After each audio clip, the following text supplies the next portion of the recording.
Okay, so I decided to make this into my goth bed. It was a little bit weedy, so I had to hoe it up a bit. And it's like 1,000,000 degrees out here, so I am breathing heavy. And I know this mic picks up my breathing. Like, I sound like I'm always out of breath when I use this mic, but it probably sounds especially bad right now.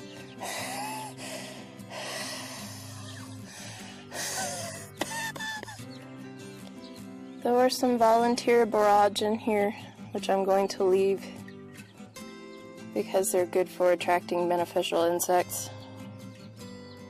And they're good to be, they're good as companion plants for tomatoes.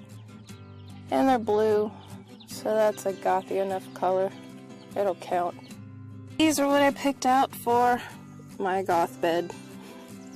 These came from Baker Creek Heirloom Seeds, which is where I get most of my seeds. Now this is a tomato. It doesn't have a picture on it, but it's a really neat dark tomato, and I think it was called Galaxy tomato.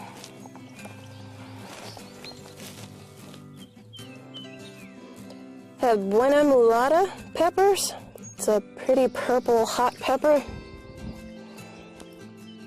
Atomic grape tomatoes, which just look really awesome. And it's kind of dark outside today because it's cloudy. Because it wants to rain on me again. But I think you can see. But they have different colors, kind of a purpley and red and dark stripes. Black Beauty tomato. I grew these last year. And a black corn. It's a sweet corn when it's young, which I thought was really awesome because I never saw this before, or I might have just looked over it thinking that it was a dry corn, because I don't have a grinder, but that'll be awesome. It's a goth corn. Midnight Dreams pepper.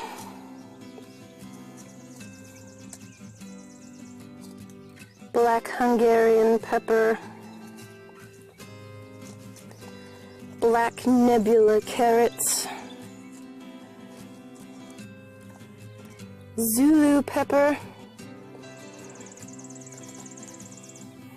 And then I have some lettuces. Merlot, very dark red. And garnet rose, nice blood red. And then a dark colored squash. And I also have a carbon tomato. I can't remember why I decided to get this one, or maybe I accidentally ordered it. It's not black, but I think because it won taste awards.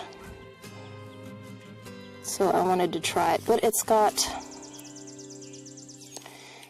the word carbon, so it counts as black. It says on the back that they're very dark, a very dark purple type. So maybe they're darker than they look on this picture. I'm not sure. But I got some free seeds with this order. Cosmic purple carrot, which I'll put somewhere else. And then a cabbage, which I'll probably plant in fall for a fall crop. And then I got this squash just because I wanted one. It's not for the goth bed, but it'll go somewhere else. But yeah, so that's my collection of goth vegetables for my goth bed. So the sun comes up over here and it goes around and it sets over there. So I'll probably plant my corn in rows in the middle here instead of like across, because I don't want it to shade either side of the bed depending on where the sun happens to be. So I'll probably put them in rows in the middle here. Put some tomatoes here, peppers, the squash. Maybe the peppers over here is a little bit more sun. Right here, maybe the lettuces and the tomatoes. With the shorter stuff on either side, I'll do a row of tomatoes. These are wireworms, and they live underground. They're pretty destructive. They eat roots and tubers and bulbs, any part of your plants that are under the ground. And they bite too. Look how beautiful these are. It's so cloudy out here today, I can hardly get a good shot of anything. But I hope you can see that. They're very lovely. Dark, dark, dark black with some kind of purple mauve color to them.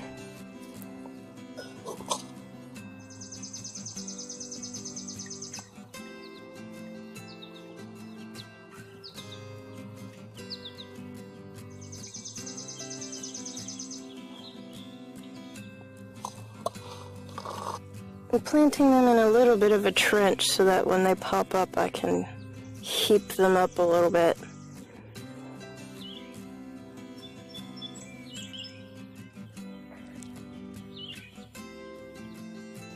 Centipedes might freak some people out, but they're actually really good to have in your garden because they prey on pests. And I've never ever been bitten by one, and I've picked up probably thousands in my life, so they're nothing to be afraid of. Couple more sunflower contest shout-outs. We have Autumn Oaks Farm and projects everywhere. Be sure to check out their links in the description.